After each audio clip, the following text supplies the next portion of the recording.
தீபாவளி லேகியத்துக்கு தேவையான பொருட்கள் போட்டு வறுத்து பொடி செய்ய போகிறேன். இந்த பொடி எப்படி ப்ரிப்பேர் பண்ணுறதுன்றது இப்போ காட்டுறேன். முதல்ல நான் கண்டந்திப்பிலியை போட்டுக்கிறேன். கண்டத்திப்பிலி பாருங்கள், குச்சி குச்சாக இருக்குது. இது ஒரு கிழங்கு வாசனை தான் வரும். லேசாக போட்டு வறுத்தா போதும். நான் ஒரு 2 குச்சி போட்டுக்கிறேன். இதை வறுத்துக்கிறேன்.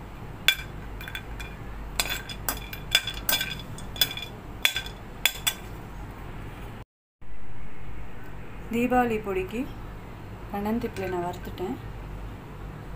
இது நல்லா வறுப்பட்டுடுச்சு பாருங்கள். சூடு நான் தாங்குவேன், அதனால் நான் கையில் எடுத்துட்டேன், மற்றவங்க எடுக்காதீங்க. இது நான் வெளியில் தட்டில் எடுத்து வச்சுக்கிறேன். இப்போ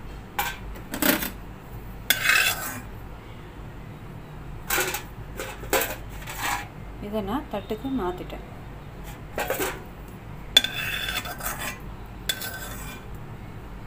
அடுத்தது ஓமம் போட்டு வறுக்க போகிறேன்.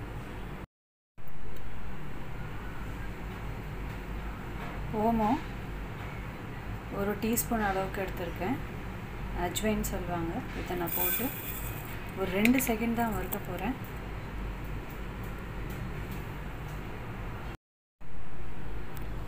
நல்ல மணமாக இருக்குது. அவ்வளோ ஜீரணத்துக்கு நல்லது. இதை நான் இப்போ பொடி எப்படி செய்யறதா சொல்ல போகிறேன். ஏன்னா பொடி ப்ரிப்பேர் பண்ணி வச்சுக்கிட்டா நமக்கு தேவையான போது லேகியம் கலரி வச்சுக்கலாம். லேகியம் கலர்றது அவ்வளோ சிரமமான வேலை கிடையாது. ஒரு 10 நிமிஷம் அதுக்கு இருந்தால் போகிறோம். பொடி செய்யறதுக்கு தான் கொஞ்சம் நேரம் எடுக்கும்.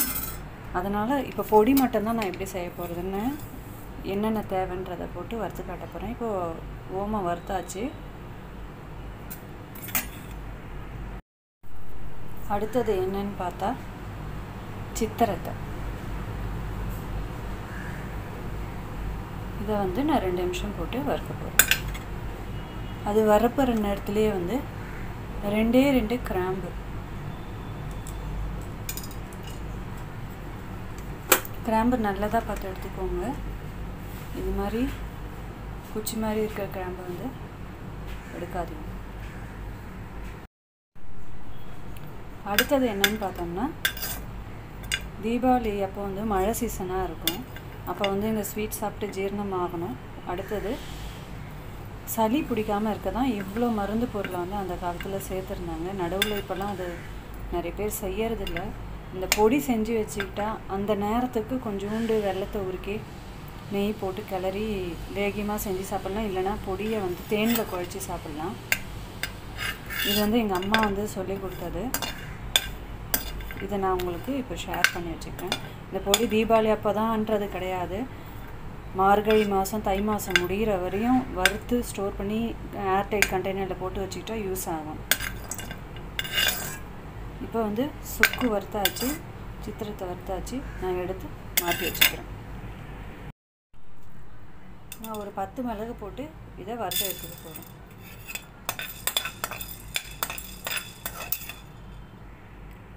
இதை வறுப்பட்டதும் அடுப்பை ஆஃப் பண்ணிவிட்டு சீரகத்தை போட்டு சூடேற்றி எடுத்துக்க போகிறேன். இப்போ மிளகு வறுப்பட்டுடுச்சு. நான் அடுப்பை ஆஃப் பண்ணிட்டேன். சீரகத்தை போட்டு சூடு மட்டும் ஏற்றிக்க போகிறேன். இருக்கிற சூடே போதும். சீரகம் சூடானால் போதும். வறுப்பட்டால் ஒரு மாதிரி மருந்து வாடை வரும், ஒரு தீஞ்ச வாடை வரும். இந்த சூட்லேயே மணமாக இருக்குது.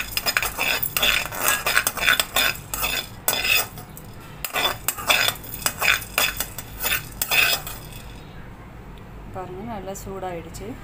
இதை நான் மாற்றிக்க போகிறேன். அடுத்தது அரிசி திப்பிலி. அரிசி திப்பிலி தொண்டையில் இருக்கிற கரகரப்பு நீக்கும். அதனால் இதில் சேர்க்குறோம்.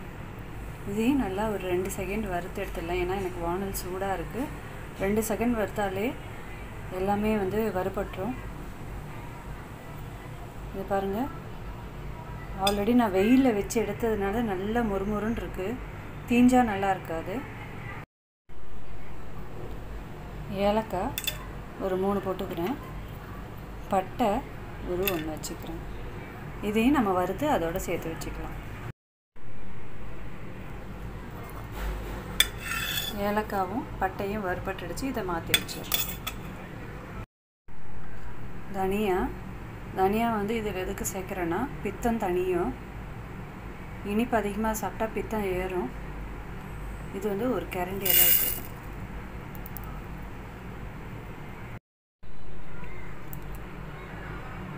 இந்த தீபாவளிக்கு பொடிக்கு தேவையான மருந்து பொடிக்கு தேவையான பொருட்களை நான் வறுத்து வச்சுட்டேன். பார்த்தீங்கன்னா ஓமம், ஏலக்காய், கிராம்பு, தனியா, சித்திரத்தை, அரிசி திப்பிலி, சுக்கு, சீரகம், மிளகு, பட்டை, கண்டந்திப்பிலி. ஒவ்வொன்றுத்துக்கும் ஒவ்வொரு மருத்துவ குணம் இருக்குது. கண்டந்திப்பிலி வந்து மூட்டு வலியை போக்கும். அரிசி திப்பிலி த்ரோட் இன்ஃபெக்ஷனை வந்து சரி பண்ணும். இதில் சுக்கு, மிளகு, திப்பிலி வந்து இருக்கிறதுனால தொண்டை வந்து கரகரன்னு இல்லாமல் பார்த்துக்கும்.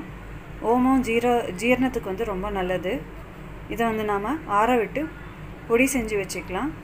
தீபாவளி அப்போ நமக்கு எவ்வளோ தேவைப்படுதோ அந்த பொடியை வந்து போட்டு லேகியம் கிளறி சாப்பிட்லாம். இல்லை வேண்டாம் அப்படின்னு நினைக்கிறவங்க நெய்லியோ இல்லை தேன்லேயோ கலந்து அப்படியே குழச்சி சாப்பிட்டுக்கலாம். இது ஆறட்டும், பொடி செஞ்சு எப்படி இருக்குன்னு பார்க்கலாம். இப்போ வந்து இந்த பொருள் மிக்ஸி ஜாரில் போட்டேன். இதை மிக்ஸியில் அரைச்சிட்டு வந்துடுறேன். இப்போ வந்து நான் பொடியை அரைச்சிட்டு வந்துட்டேன் பாருங்கள்.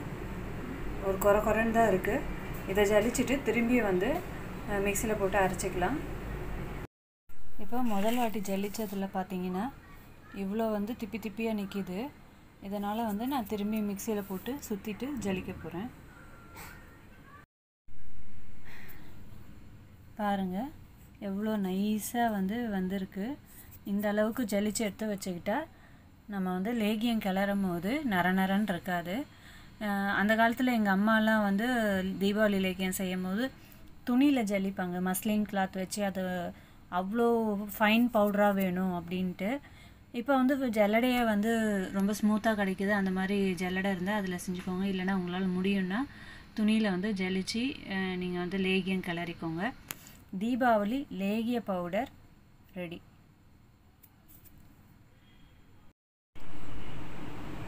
இப்போ நம்ம செஞ்சு வச்சுருக்கிற லேகிய பொடியை வச்சு எப்படி தீபாவளி லேகியம் செய்யலான்றதை வந்து பார்க்கலாம்.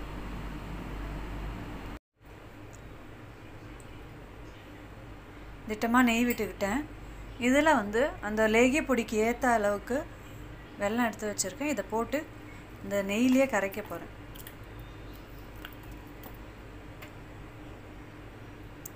இப்போ கரைக்கலாம். இப்போ வந்து நம்ம லேகியம் செய்யறதுக்கு வந்து வெல்லத்தை வந்து நெய்யில் கரைச்சின்னு இருக்கோம். கொஞ்சம் நேரம் ஆகும் இது கரையிறதுக்கு. நல்லா கரைஞ்ச அப்புறம் இந்த வந்து லேகிய பொடியை வந்து இதில் போட்டு நம்ம நல்லா கலக்க போகிறோம்.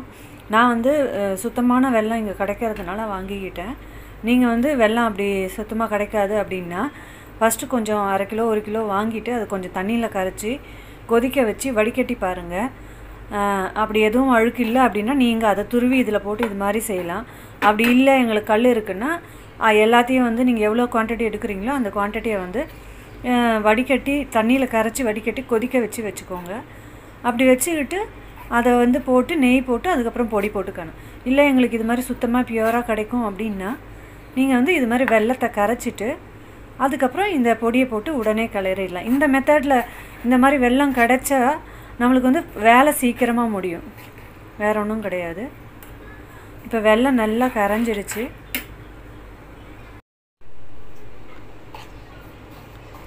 இப்போ பாருங்கள் வெல்லம் அருமையாக கரைஞ்சிடுச்சு. இதில் வந்து இப்போ வந்து நான் இந்த பொடியை போட்டு கிளற போகிறேன்.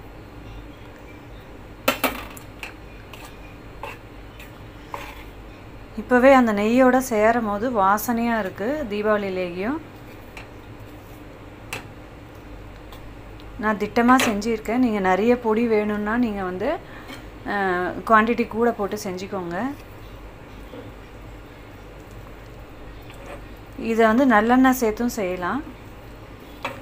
கட்டாயம் வந்து நீங்கள் வந்து இதை தீபாவளி அன்னைக்கு செய்யுங்க. ஏன்னா ஜீரணத்துக்கு இந்த மழை காலத்துக்குலாம் ரொம்ப நல்லது. இனிப்பு கூட சாப்பிட்டாலும் இது செரிமானத்துக்கு ரொம்ப நல்லது. சின்ன பிள்ளைங்களுக்கும் கொடுத்து பழகுங்க. அப்போ தான் வந்து அவங்க வந்து மேற்கொண்டு வந்து வளர்ந்தா சாப்பிடுவாங்க. பாருங்கள் நல்லா வந்து நம்ம விட்ட நெய்யை வந்து சூடாக வந்து நல்லா இலகிடுச்சு. இந்த நேரத்தில் ஆஃப் பண்ணிவிட்டு கிண்ணத்துக்கு மாற்றிடலாம். கிண்ணம் வந்து ட்ரையாக வச்சுக்கோங்க, ஈரம் இருக்கக்கூடாது. இப்போ ஆஃப் பண்ணிவிட்டேன். இதை வந்து நான் கிண்ணத்துக்கு மாற்றிக்கிறேன்.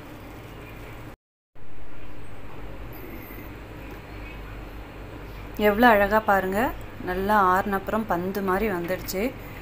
இதை வந்து நம்ம அப்படியே எடுத்து ஒரு ஏர்டைட் கண்டெய்னரில் போட்டு மூடி வச்சுக்கலாம். ஒரு தண்ணி கிண்ணி படாமல் இருந்தால் 6 மாதம் வரையும் நல்லாவே இருக்கும். ஃப்ரிட்ஜில் வச்சா 1 வருஷம் வரையும் நல்லாயிருக்கும். நீங்களும் ட்ரை பண்ணுங்கள், உடம்புக்கு ரொம்ப நல்லது.